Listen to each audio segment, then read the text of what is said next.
ACL injury একটু কি দেখাবেন টেস্ট করে যে কিভাবে একজন রোগী ঘরে বসে এসিএল ইনজুরি টেস্ট করতে পারে? অবশ্যই স্যার। কিন্তু সে হাঁটু বাস করলো না, রেস্ট নিল, তার ব্যথাও কমে গেল।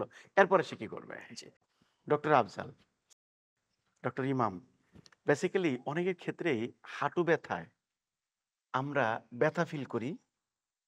বিশেষ করে অনেকেই দেখেন যে সিঁড়ি বাইতে যখন বাই ফোনে কথা বলে। আমরা অ্যাপ্রিশিয়েট করি না এরা আসলে। মানে সিঁড়ি মিস করে ফেলে। বলে কট করে শব্দ হলো। কেউ রাস্তা পার হতে কট করে শব্দ হয়।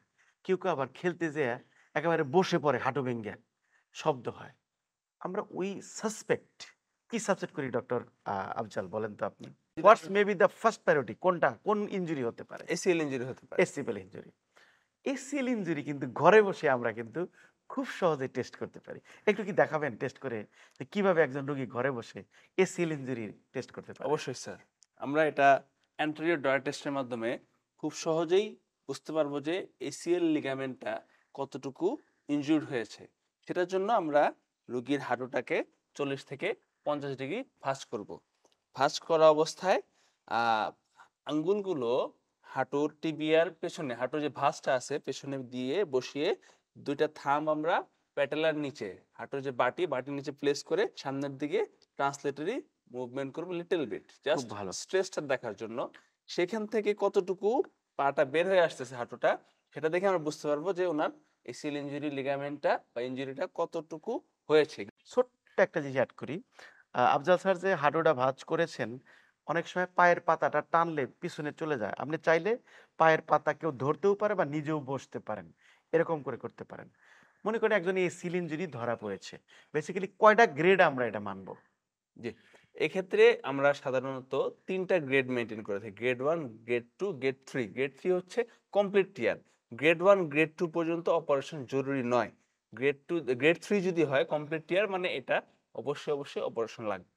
যদি স্পোর্টসম্যান হয় তাহলে গ্রেড 2 তে কি করবে? অপারেশন করবে না অপারেশন ছাড়া হবে? স্পোর্টসম্যান হলে গ্রেড ২ তে সে যদি ইমিডিয়েটলি পারফর্ম করতে হয় সেক্ষেত্রে অবশ্যই অপারেশন যেতে হবে। আর যদি মনে করে যে না, আমি আমার ন্যাচারাল হিলিং প্রসেস এর মাধ্যমে আমি আবার খেলায় ফিরতে চাই, সেক্ষেত্রে তাকে সময় দিতে হবে সময় দিতে। এবং প্রপার ফিজিওথেরাপি নিয়ে তার কন্ডিশনিং করে দেন ফিটনেস করে যেতে হবে। জি। ডক্টর ইমাম, আমরা দেখলাম এসিএল ইনজুরি কিভাবে আমরা ডায়াগনোসিস করব ঘরে বসেই। ধন্যবাদ ডক্টর আফজাল। ছোট্ট করে যদি বলেন এসিএল ইনজুরি হয়ে গেল ওই মুহূর্তে রোগীরা কি করবে ঘরে বসেই? এসিএল ইনজুরি হয়ে গেলে সর্বপ্রথম রোগীর যেটা প্রয়োজন হয় পূর্ণাঙ্গ বিশ্রাম নেয়া।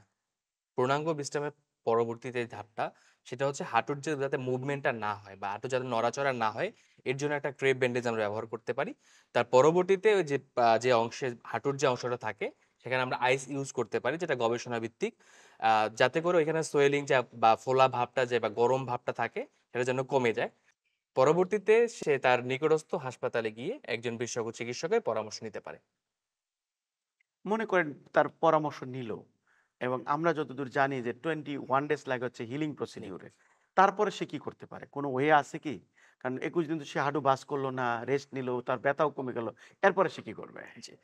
একজন মানুষ যখন ২১ দিন ধরে হাঁটুটা ভাঁজ করতেছে না বা ক্রেপ ব্যান্ডেজ পেঁচিয়ে রেখেছে, তা হাঁটুর যে নরমাল মুভমেন্ট বা তার মাংসপেশির যে এফিকেসি থাকে সেটা কমে যায়। যার জন্য তার পরবর্তী ধাপ হচ্ছে রিহ্যাবিলিটেশন। অবশ্যই রিহ্যাবিলিটেশন করার আগে তাকে একজন ফিজিওথেরাপি বিশেষজ্ঞর কাছে গিয়ে তার হাঁটুর বর্তমান কন্ডিশনটা অ্যাসেসমেন্ট করে তার পরবর্তী তার গাইডলাইন অনুসারে তার রিহ্যাবিলিটেশন প্রসিডিউরটা শুরু করা উচিত। যেখানে ম্যানুয়াল থেরাপি খুবই ইফেক্টিভ এসিএল কার্যকর। ইনজুরি রিহ্যাবিলিটেশনের ক্ষেত্রে। দর্শক শুনলেন এসিএল ইনজুরি সাইন সিম্পটম এবং ফিজিক্যাল টেস্ট। ৩ মিলিয়ে আমরা যদি সঠিক সময়ে সঠিক সিদ্ধান্ত নিতে পারি তাহলে আপনি কিন্তু এসিএল ইনজুরি অপারেশন ছাড়া ভালো হয়ে আবার কিন্তু আগের মতো নামাজ, সিঁড়ি বাওয়া বা অন্যান্য কাজ বা টয়লেটিং করতে পারেন। ধন্যবাদ দর্শক সবাইকে।